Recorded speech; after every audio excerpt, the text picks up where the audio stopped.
ফেরেশতাগুলো একটা একটা করে স্বীকার করে আল্লাহরে বলেন, আল্লাহ আমি পাপী, আল্লাহ আমার চেয়ে বড় পাপী এই দুনিয়াতে কেউ নাই, আকাশের নিচে জমিনের উপরে আমার চেয়ে বড় পাপী কেউ নাই। একটা একটা করে আল্লাহ স্বীকার করি আমি পাপী, সব পাপের স্বীকৃতি দিলাম।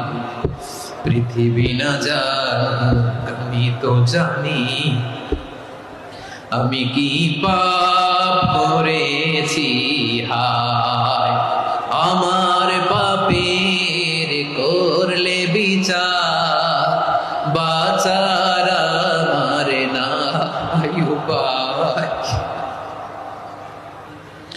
দয়াময় তুমি মাফ করো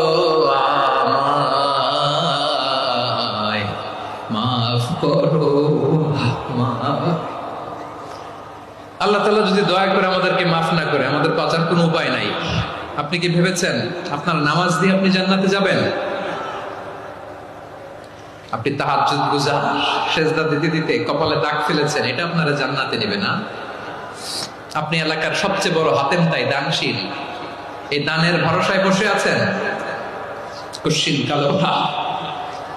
আমাদের নামাজ, আমাদের রোজা, আমাদের ইবাদত, এগুলো কি মিজানের পাল্লায় উঠালে কোনো ওজনই হবে না। তবে আমাদের একটা